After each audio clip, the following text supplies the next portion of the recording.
buy it as a set? Yeah. Oh. Yeah.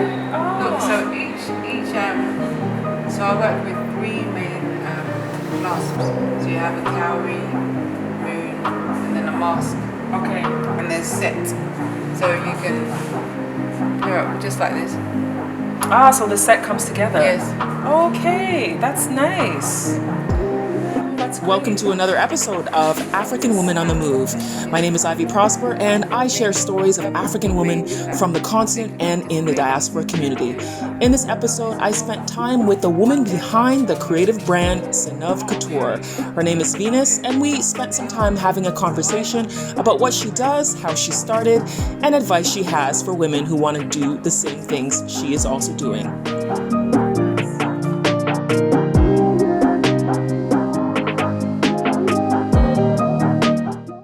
Welcome to African Women on the Move, the series where I profile African women on the continent and in the diaspora who are doing amazing things to impact their communities and beyond. Today I'm here with Venus, who has a fabulous collection of jewelry. Her brand, Sunev Couture, features handmade items that are made here in Ghana. So we're going to have a chat with her today about how she got started, what she's doing, and learn a little bit more about her craft. Thank you for taking the time out today. Thank you, Ivy. Really happy to be profiled on your program. Thanks for the opportunity. Thank you. Finally, we connected because I know we've bumped into each other so many times over the last few years at different events here in Accra. So I'm glad that we finally got a chance to chat about what you're doing.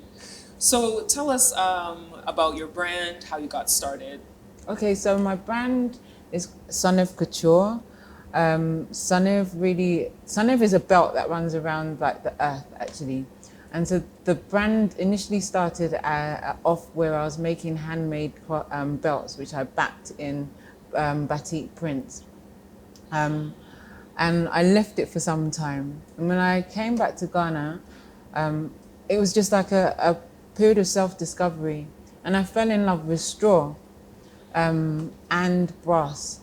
So I decided to revive the brand with a sustainable focus in terms of using like the resources that we innately find in the country, and with the objective of crafting something that like Ghanaian women would buy, like without really questioning price or quality. So they buy with their eyes and feel proud of the product that we'd crafted here in Ghana ourselves.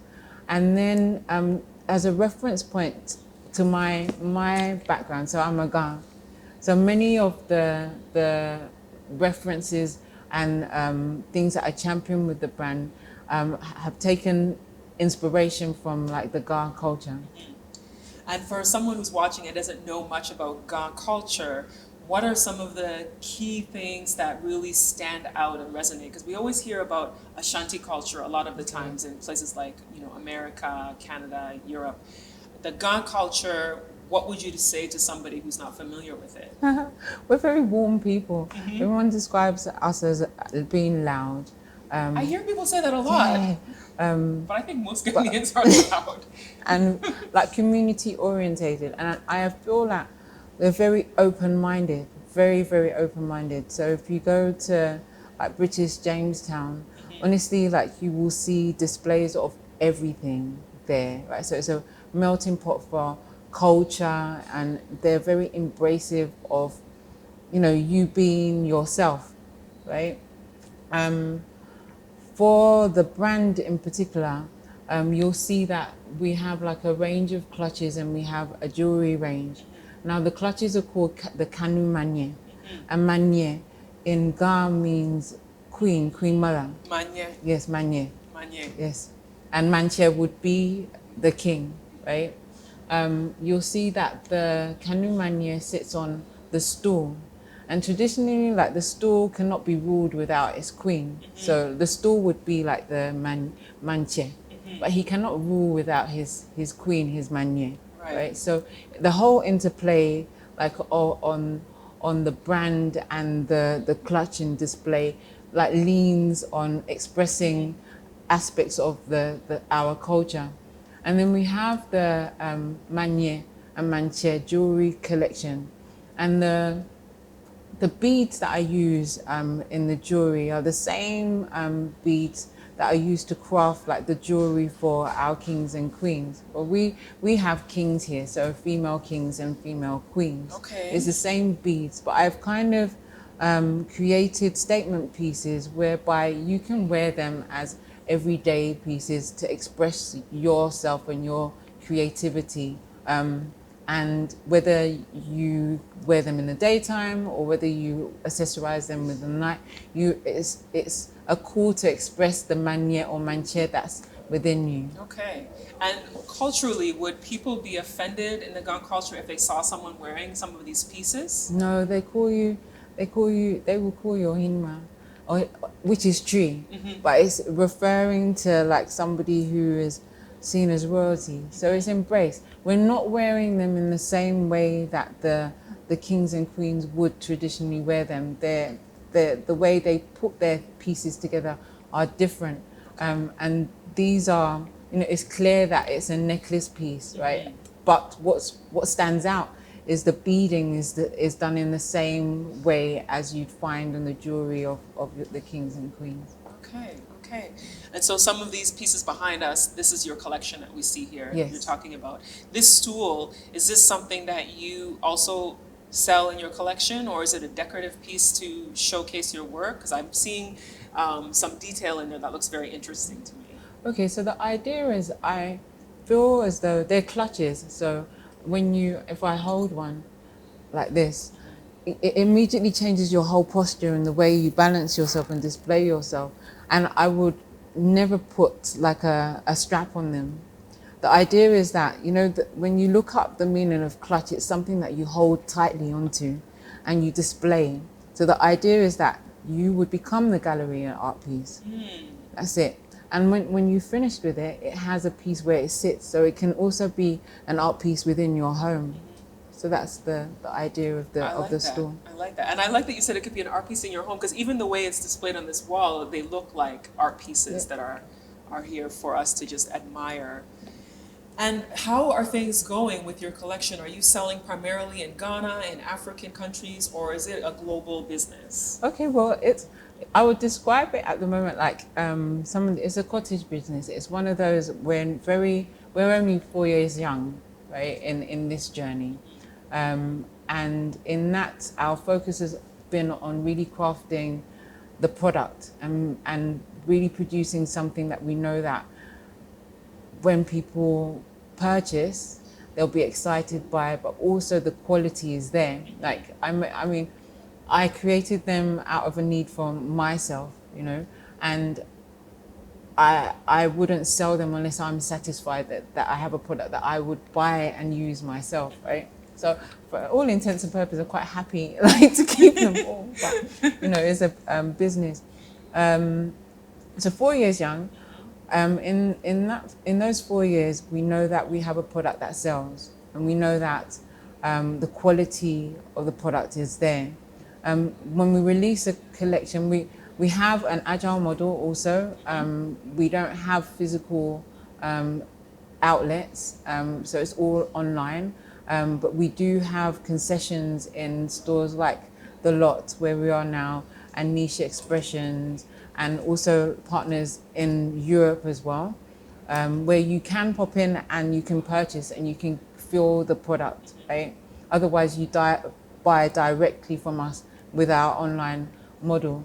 But it's going well. That's it's good. growing, and the nice thing about it is that once there's a collection out, people are anticipating it, and they sell out. So we know that we have a product that's a quality product. We know that we're producing everything here in Ghana, and the intention is to continue doing that as we grow.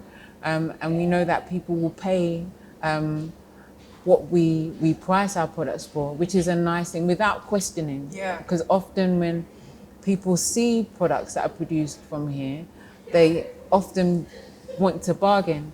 The other thing that's really important about the brand is changing the narrative about straw. Really, we challenge you to decide how you will use a straw piece, because I feel like the Western fashion industry has pin straw as an item that you'd only use during summer periods. It's true. They okay? advertise it and promote it as hot That's summer item. That's it. Yeah. And when you come to like countries like Ghana or countries which are in sub-Saharan, you know, we have hot weather all the time, but we do have seasons. Yeah. And in seasons like rain season, it rains heavily, right?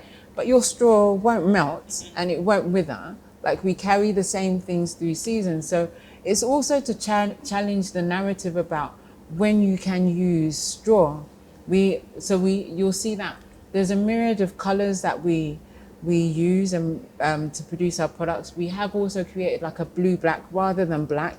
We use blue-black, whereby, okay, if you decided that it's a darker color that you want, you can use. But the challenge is to broaden people's minds to the fact that whatever the season, you can decide how you express and use the clutch, whether it's because it's a product that you can use throughout the year. Yeah, that's good. Now, you started your business. We were talking before we went on camera. You were saying that you had just had a baby. Yes. And you took some time and then started your business doing the belts, which you mentioned a little bit earlier. That's a little bit of an inspiration for some women, because I know a lot of women, after they have children, they're not sure what they want to do, if they want to stay in the same career or if they want to do a transition. Were you always working in fashion and it was a natural transition for you, or was it something that came to you after you had your baby? Okay, so no, I've always... So my mum is a designer. My mum, she has a fashion school in the UK. And so we've grown up in an environment where we were, you know, taught to create. So I was sewing from the age of 13 and then sewing for people. But I found my forte with accessories. That's where I landed. And I guess it evolved in wanting to create something that was new. So where I said I started with belts with Sunev Couture, at the time, like, nobody had made belts into a statement piece, and nobody was using like of the British, I guess, in the British space. There were a few belt designers, but no one of African descent who was using them and expressing our fabrics in a way. So I learned how to make belts, knives and everything, but cut the contour so that you could use it for our shape, right? And you know, they are novel pieces. People still ask about them, but I guess in that business, I used to have like a workshop, and one day I turned up and the people had gone, and they'd gone with what was my business, basically. Oh. And so I guess if you are a creative person, it killed the creativity. And for a while I didn't want to even like create. But when I was pregnant with my daughter Juno, we came on a trip to Ghana. And it was a very quiet period for me. I happened to meet some weavers, and that was just the one thing that I kind of did in the day. So I became curious about the material and how they were using straw, which is straw just grows like everywhere, but how they were able to weave and create these amazing things. So I had them teach me. And during that process, I was like, okay, wow, this is like, it's an organic material. In the way that they produce, really it doesn't take anything from the environment apart from our own energy. Could I produce like a statement piece, like learning from the craft that they had? So that was the challenge. No, I haven't always worked within this space. So as a hobby, I have. Okay. I am actually a marketing communications person. I run one of the leading advertising agencies here in Ghana, actually. I'm on the management team, and I'm a techie. So I'm one of the few in let's say, in the other life, I'm one of the few females that you'll find in the tech and advertising space here in Ghana. And so, that's another inspiration for women and young women, because it's true, there's not that many women you find in the tech spaces. Communications we do see, but the tech space is very, very still an emerging field that young women are actually looking to as places to study and possibly get into. So that's great. I mean, the encouragement would be that I feel that if you do have like a passion, one of the things is it will always call you. It will, it will always call you, whether you want to, like I remember when I was going to college, and the conversation with my parents, you know, my mum was adamant that you go and do a fashion course, and luckily enough, had a Ghanaian parent who had been through the rooms of not being able to do until later in life, right? So there was an openness in terms of recognizing where like the passion points or skill sets of the kids lay. And she was like, very much of the position that you should go and do fashion. Yeah. But and I did well in the arts. But I am I'm a hybrid, so I'm described as like a create biz mind, right? I am very, very creative, and I understand the whole process of conceptualizing and bringing a product to life, right? What it takes. So if you draw out something, whether it be clothing or jewelry or a leather piece or a straw piece, I'd be able to piece together and understand how you need to construct that piece, right?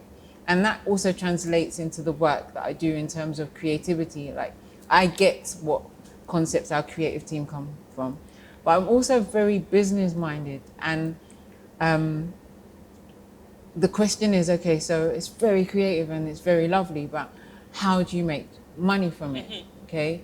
And so I was challenged whereby I knew that I'm not that person who could go to art school and repetitively like draw the same thing like 100 times, right? And be satisfied by it. I needed more of a challenge in terms of fusing the two. And I have been able to do that. But in all intents and purposes, I think with this, it was a nagging thing. Like there was something that said, okay, you're supposed to create something, and in this space. And you can bury it, but I don't think it will leave you alone, whatever it is, until you have ventured through it, you know? Yeah. Well, I think that's what you said is really, really important, because at the end of the day, you can be creative, but you need to make money. I studied fashion design as well, and the university that I went to in Canada, Ryerson University, the program actually had a combination of the fashion design as well as a business component, because at the end of the day, you can be creative, but you need to also understand how to run a business and how to make money, because without making money, it's not going to last. But the passion is very important, and I'm glad you said to not bury it, because when you bury it, you end up living a life that's sort of like almost a lie, if that makes sense, because you're not fulfilling what is in your heart's desire. Yep. So I'm glad that you've been able to fulfill your heart's desire, and that you have family that was supportive, because a lot of Africans talk about having parents that are not for it when they talk about creative careers. So I think that you definitely benefited from that. I want to wrap up by asking you what you would tell a young woman who is thinking about getting into a creative industry but doesn't know how to do it. Because I think particularly in spaces like Ghana and some other African countries, people don't even know what to do to get started. Whereas in the UK, you'll find a teenager that may understand the concept of running a business just because of the nature of the environment. But here, sometimes people just don't know. Okay. What would you tell a young person? I think there's two sides to that story, okay? Yeah. There would be wanting to get into the creative space where you are the creator and where you can create something, right? And maybe you're trying to understand how you can turn the thing that you can create into a business for you, right?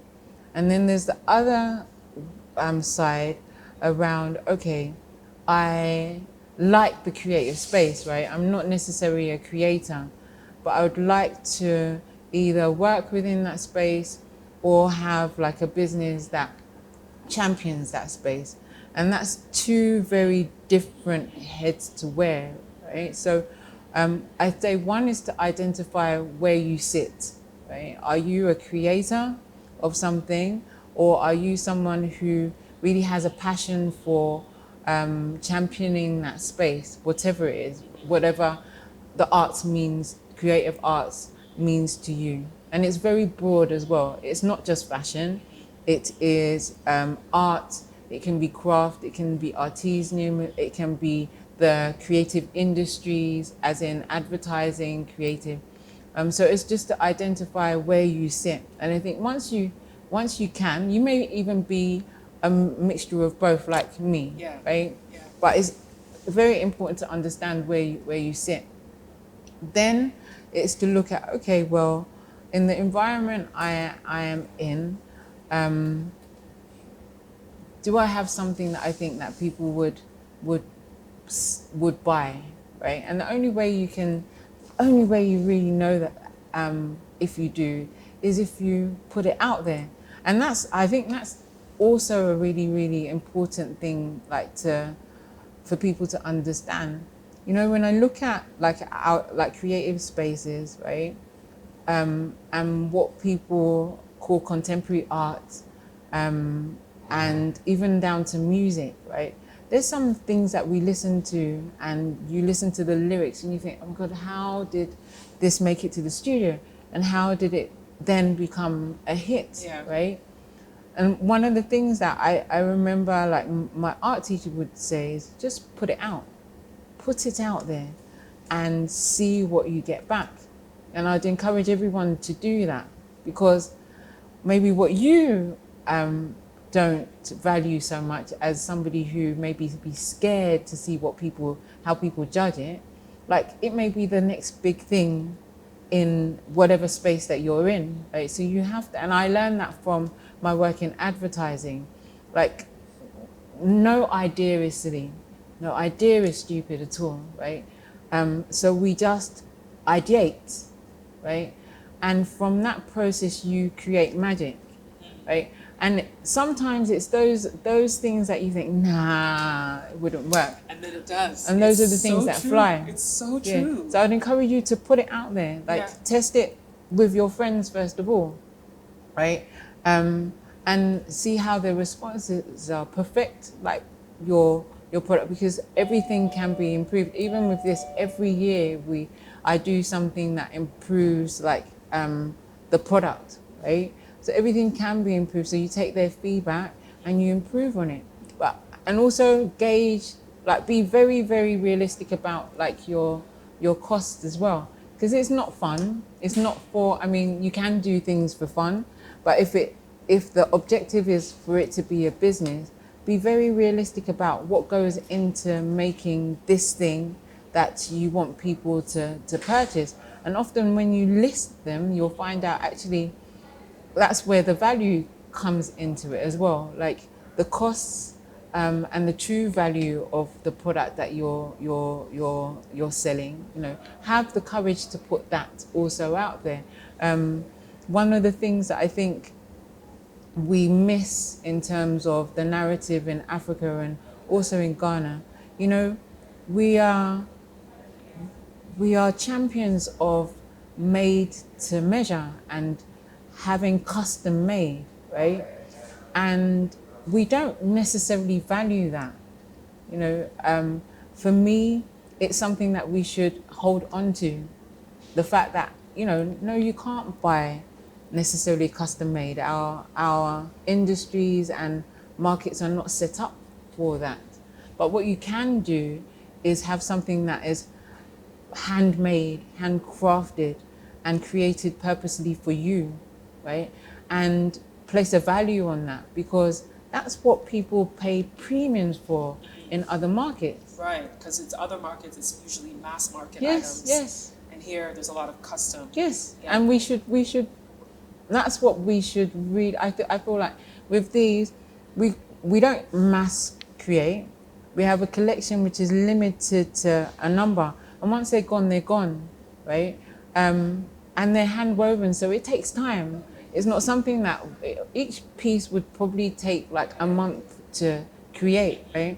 It takes time for you to get the piece because it's every inch of the product is made by hand, by artisans who are sitting there crafting it. And I think that's the value that we have here that we don't necessarily recognize, and that's what we should be packaging as value to the world. So that's my message for women. I hope it's answered your question.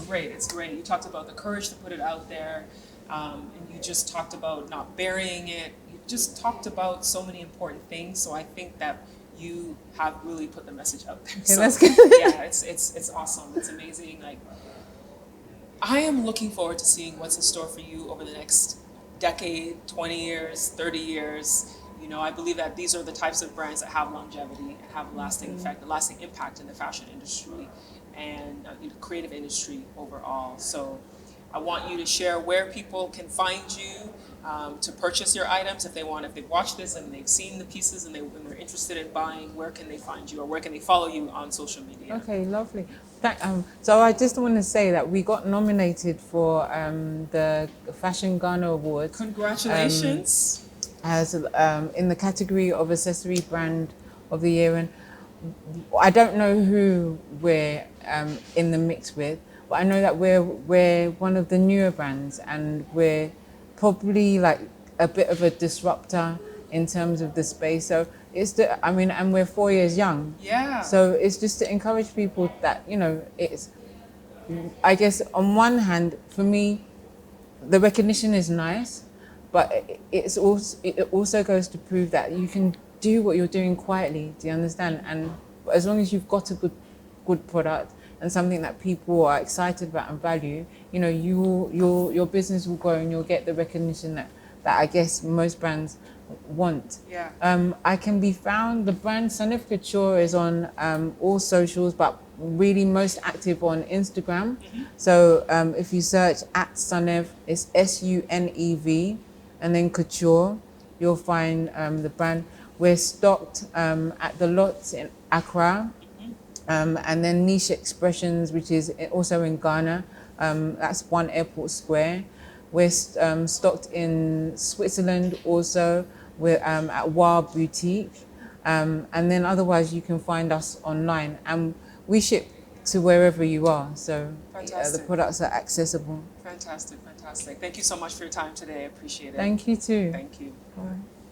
Thank you so much for watching, and we'll see you next time.